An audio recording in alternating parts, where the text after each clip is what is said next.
Well, it sounds like President Zelensky is playing Trump in his own game, isn't he? You know, when you make a deal, you bid up more numbers than you can possibly get, and you just see what happens.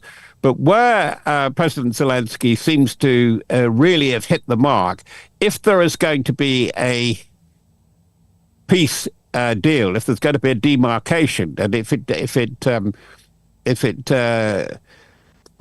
it emerges as something like that between North and South Korea, in that frozen conflict, it really will need a lot of monitoring. A lot of it can be done by surveillance. A lot of it can be done with the assistance of AI models and so on. But this is where it is going to be a very difficult test, and where Trump has a very strong argument. This is in the interest of wider European security. You cannot expect it to be managed by the Americans, and it must be managed by European NATO partners who may be working through the EU defence arrangement, which is an embryonic, if you could do an embryonic recreation, it's an embryonic recreation of the old Western European Union. And it isn't very effective, frankly. The EU element, just to park that to one side, is not effective as long as you've got dissidents like Slovakia and above all Hungary saying they don't go along with this at all. But this is where it is a very big moment for NATO as well. And this will come up at the summit in The Hague on the 24th and the 25th of June. Because how much of its own affairs can the European alliance in NATO do? And this is the point. Trump talks numbers. You've got to up the expenditure in proportion to your GDP of anywhere between 3.5, as his advisors put it, to 5% of GDP. The 5% of GDP simply won't happen. But in fact, where he does have an argument, and this is where there's a great deal of difficulty, and it is very important for the prospect for future peace and stability in Ukraine, is what the European partners will do for themselves. And that is where you get great confusion at the top. The big three military powers in European NATO, Germany, France, and Britain, are bedeviled by political confusion. And I include my country. I very much include Britain in that, because the Starmer government simply does not seem to know what it wants with defence and security and resilience policy and strategy. And there's something culturally about them where they do not seem to understand how the utility of force, the projection of power, enforcing a foreign policy requires credible military. And there's so much at the moment which is simply incredible about Britain's military posture. Also, let's cover Trump's threats to Panama and Greenland. Donald Trump says that the U.S. will take control over Panama Canal and Greenland in diplomatic or even military way. He does not exclude deploying troops to this region. What do you make of this Trump's threats around the globe? He hasn't got enough. He hasn't got enough troops to do all that he says that he might have to think of doing. Look, he can't do Greenland, and what do you do? I mean, they've got rights to 3 bases, a cluster of 3 bases there. What's he going to do? A major submarine base? He is very keen on a lot of these things. There's minerals and oil which make people very interested, particularly off the northeast of the great island of Greenland. But a lot of it, including Panama, is about area access defense denial, as you know, in the jargon, AADD. And he's got this obsession that China controls the Panama Canal. No, it doesn't.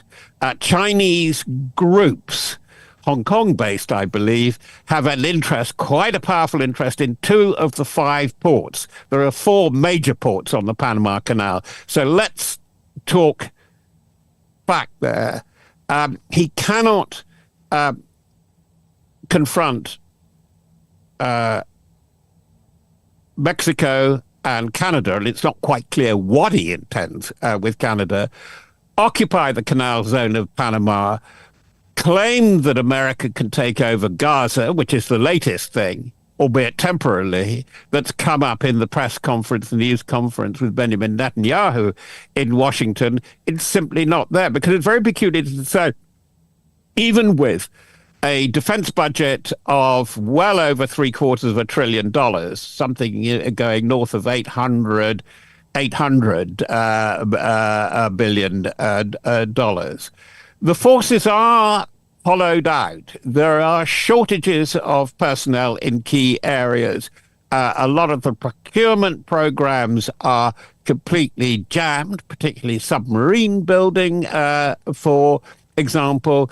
And right across the advanced Western powers, there is a problem with recruiting. Young men and women are more reluctant to put their lives on the line and go to the military. They are risk averse for all kinds of reasons. This brings us back to your question. Can Trump occupy Greenland or parts of Greenland, as he has threatened with the Danes, occupy Panama and take it back, and claim that he's got to help out Canada, and he's obsessed by this, because Canada and the alliance must keep a hold on at least and have a control of one of the major Arctic routes. This is really quite something. But having said that, if you'll just indulge me, the thing that we're learning here is that Trump does behave like a property dealer towards his allies. He's not very good with allies. He doesn't know how to schmooze friends. He seems really happier to schmooze people who are less than democratically underpinned, if I could put it like that, like Putin, even Xi to some extent, and Kim Jong-un. He seems to like dictators rather a lot. But he's got to bring on board a lot of the of his truly democratic allies. And there's an interesting thing to note. I'm fascinated in the whole story of the Arctic regions, which is a big area of contestation. He needs the Nordic powers, particularly the Norwegians, absolutely on side with him, as much as he needs the Danes, the Swedes, and the Finns. But the Norwegians, and I'll come back to why in a minute, and he needs Britain, by the way, very, very much in Antarctica, because that is another area of contestation where there is a quasi-military militarization that's been going on, particularly from Chile, Argentina, including China, that has its fifth major research station. It's got nothing to do with peaceful civil science so much. In its main intent, it's to do with space and space control and satellite control as much as anything terrestrial. And why Norway? Norway, proportionally, certainly, has the richest heritage fund going.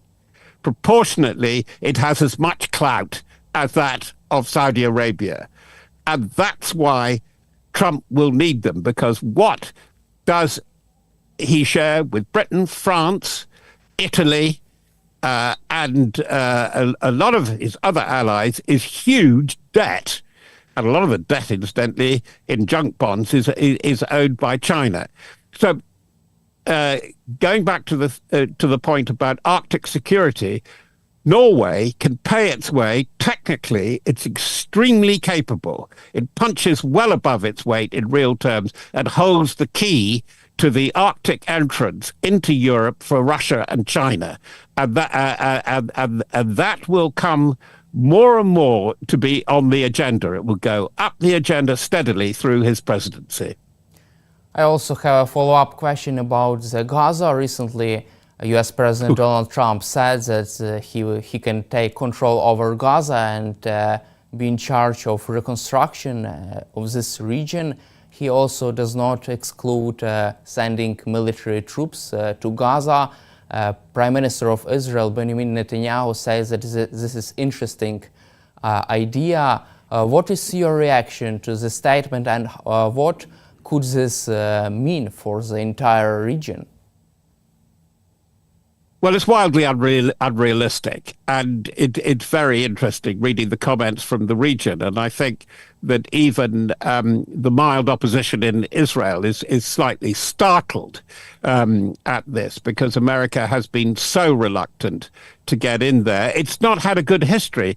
Remember, going into Lebanon in 1958, and then in 1982 with an MNF, a multinational force. It ends with battleships bombarding the Shuf Mountains. In the end, it does not go well. The commitment would be enormous, and also if you transfer the Gaza population of about 2 million plus, how do you do it? How do you manage it? Particularly as the nominated countries, Egypt, Saudi to some extent, but Jordan, are so reluctant to receive an influx of Palestinians, and an enforced transfer is against international law as well established now. It's against the laws of humanitarian law. So we'll put that there. I think it was just, again, a developer's reaction. He's quite right.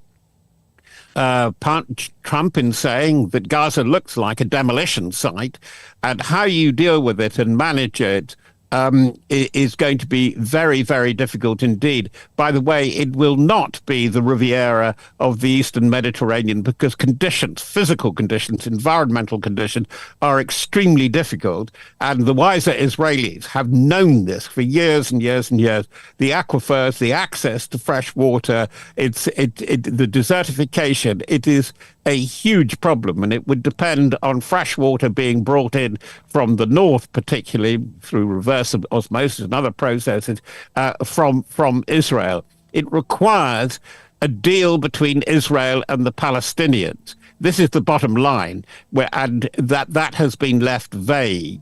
Any conclusion to the Gaza ceasefire ends up with a notion of the Palestinian state, but there being Palestinian statehood, which Netanyahu and his hard-right allies, Ben Gvir currently outside the coalition but threatening to come back in, and Smotrich, absolutely will not take. But what Trump has done with this press conference is that he has given Netanyahu a route to get re-elected. Okay, we can follow the American plan. And on the wilder edges, the wilder shores of this plan, the idea that you could push Palestinians out of Gaza and also suppress them and possibly even expel them from the occupied West Bank, or what the Israeli establishment like to call Judea and Samaria, is absolutely beyond imagination, and probably would provoke a wider Israel-Arab war.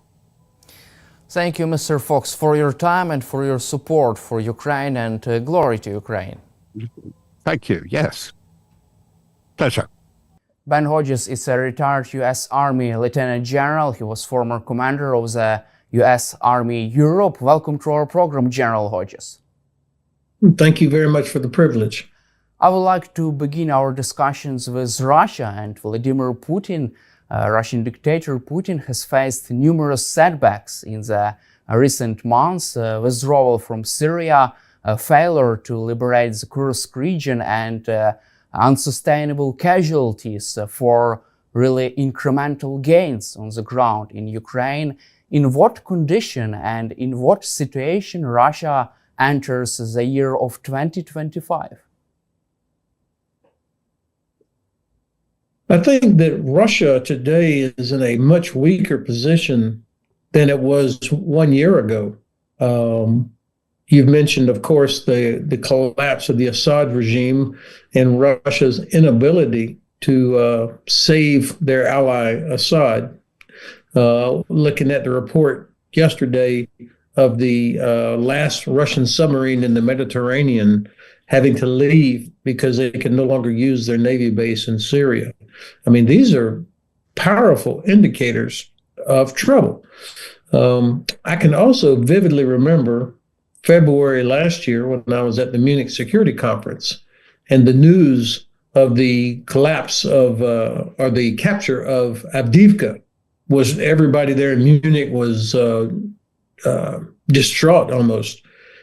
And since then, in 11 months, Russia has only been able to move forward about 60 kilometers. They still have not captured Pokrovsk, at the loss of hundreds of thousands of casualties and thousands of vehicles, and their inability to reduce the Ukrainian bridgehead inside the Kursk region, Oblast, and the fact that Ukraine launched a new attack in that same area this weekend. All of these point to serious problems on the Russian side. As you just mentioned, Ukraine has launched another counteroffensive inside the Kursk region and already has made tactical advances, according to the U.S. Institute for Study for War. Do you see this as another Russia setback, as Ukrainian troops are on the offensive again, despite Vladimir Putin's orders to liberate and repel this attack of the Ukrainian armed forces?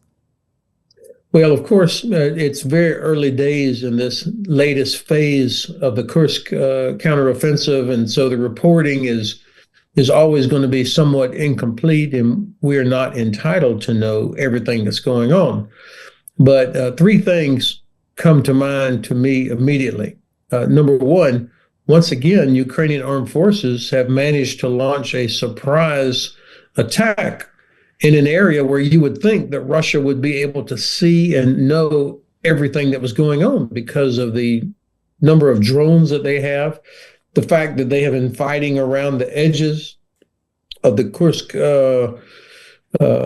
bridgehead for almost 7 months now, and that they were surprised by another attack. That tells me that Ukrainian competence on maintaining security and secrecy is very high level, and also Russia's ability to see what's going on in front of them is not what you would expect at this point in the war. The second takeaway for me is that this shows a real understanding of the operational level of warfare by the Ukrainian General Staff. By launching this attack, it continues to present dilemmas for the Russian General Staff.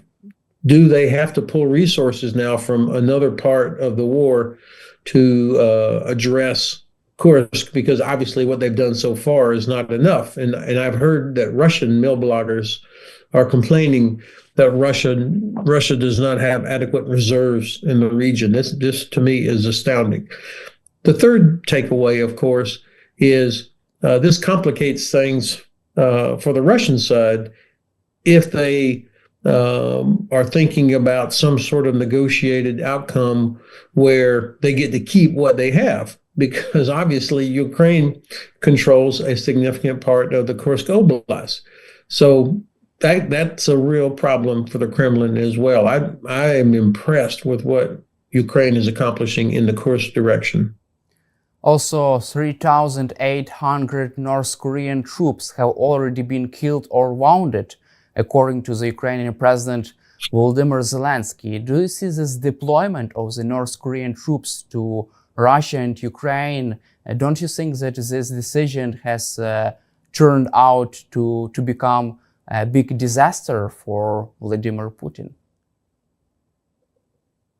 Well, it appears to me from talking to Ukrainian officers that the North Korean troops are employed by the Russians just as additional fodder, cannon fodder, that they are not bringing some special capabilities or a unique approach to anything. They are just fed into the fight. I think they're probably, of the 12,000 total North Korean troops, at least that's the unclassified reporting, they're divided into 4 brigades that are being integrated into Russian forces. So it's just more bodies being used in the same way that the Russians are. So I don't know that has done a lot to help Russia, except maybe to give them an excuse not to draft soldiers from Moscow or the St. Petersburg area. On the North Korean side, I don't know. I wonder what was the payment to North Korea for these 12,000 soldiers? Was it money? Was it oil and gas? Was it some sort of technology? I don't imagine that Kim Jong-un, the leader of North Korea, cares too much about losing thousands of his soldiers. I wonder what he's getting in return for this and if he will continue to do this.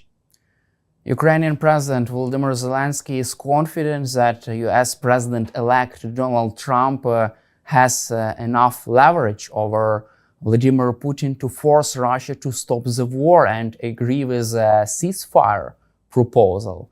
Can you imagine a scenario in which Vladimir Putin agrees with Trump's proposal on a ceasefire? I think first and foremost, of course, it depends on President Zelensky. That's the most important voice in any talk about starting negotiations or in the actual conduct of any negotiations. President Zelensky has to be the one. Ukraine will not do what the U.S. says or what Russia says, obviously. But to the point of your question, I think incoming U.S. President Trump has a lot more leverage over Putin now than he did 8 years ago. 8 years ago, Putin was in a very strong position politically, economically. He had the advantages, whereas Donald Trump was a brand new president, was not prepared for the office, and we were not in a good place. Now, 8 years later, Donald Trump shows up with a lot of experience. He inherits a very strong U.S. economy. He has the benefit of 31 allies in NATO, along with the U.S., most of whom recognize the importance of stopping Russia. So he won't have to convince them to do something. And I think President Trump, hopefully, I don't know this, but hopefully he will use that leverage to force Russia to leave or to accept some sort of an outcome that is favorable to Ukraine. I mean, he can continue to allow everything that the Biden administration was doing, plus. I mean, the system is already in place. All he has to do is say, give more, faster. Or he could use economic tools more effectively than the Biden administration did. Stop Russia from exporting oil and gas, for example, through the so-called shadow fleet out of the Baltic Sea and the Black Sea. Cut that off. And Russia is no longer able to sell oil and gas to China and India. That would, I think, have a significant impact. These are the kind of things that Trump could do. But do you believe that it would be enough to stop Vladimir Putin? I think Putin will keep going until he realizes he can't win. I think right now he still thinks that at some point the Trump administration will accept something less than the outcome that I think you and I both want and that Ukrainians want. Until he sees differently, I think he'll continue because casualties don't mean anything. If the economy of Russia, however, continues to go south, then by the middle or towards the end of this year, I think Putin will start to feel real pressure from inside Russia that he has not had to worry about so far. So I think that's the only thing that will make Putin stop is when he realizes he cannot win. Ukrainian President Volodymyr Zelensky said that the war could be stopped if Ukraine would be provided with bold security guarantees from the United States. What kind of security guarantees Trump's administration could provide Ukraine with, from your perspective? Well, of course, the only true security guarantee is NATO membership. And unfortunately, the Trump administration has not indicated that they are in favor of this. There are many or several European countries that also are not yet in favor of it. But if the U.S. were to say, no, this is important, we will clear the way, we will help, we will do all these things, then I think most European countries could be persuaded. So NATO membership is the key. Now, the fact that the Mr. Trump has not shown any support for this so far, is not a good thing. But because I don't believe he is driven by ideological or moral things, but more about power and U.S. interests, I think he could change his mind quickly if he were to see that it's in the best interest of the United States that Ukraine becomes a member of NATO. That's why I still hold out some hope that this could happen. Now, short of NATO membership, of course, having U.S. troops and other European troops, Canadian troops inside of Ukraine with real capability, that would be helpful. But they would have to have a real mission. They would have to have all the necessary things like air and missile defense, counter-drone capabilities. What would they be there for? I think this is the kind of thing that would help, but it would not have the same security guarantee that, say, obviously NATO membership would have. And what is your assessment of the Kellogg's plan on freezing the front lines and also deploying European peacekeeping forces without American U.S. boots on the ground in Ukraine? Well, of course, General Kellogg's, a couple of things he said give me hope. Number one, he said publicly, Russia cannot be trusted. That's a very important starting point for any negotiation with Russia, is to acknowledge that they cannot be trusted. The second thing is he has emphasized the importance of Ukrainian sovereignty. That's important. But I think that if you start talking about in any negotiation that allows Russia to keep what it has, especially Crimea, I think is a bad deal.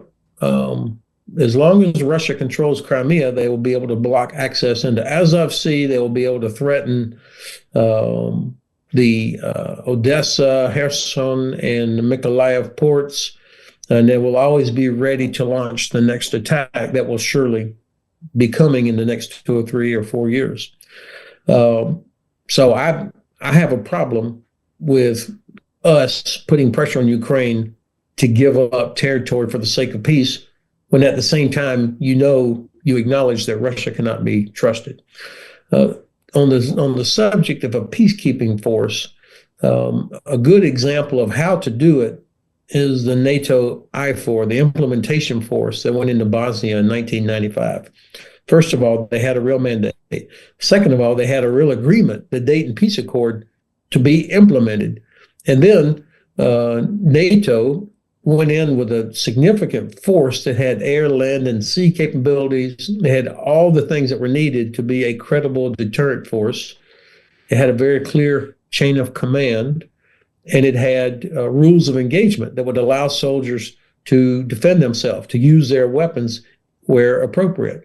So any peacekeeping force has to have all these things. I mean, it has to have counter-drone capability, has to have air and missile defense capability, and it has to be trained and ready to defend itself. Otherwise, it will not be a deterrent, because for sure the Russians on day one will begin to test it, just like they did after the ceasefires of the Minsk agreement, which were obviously a total failure.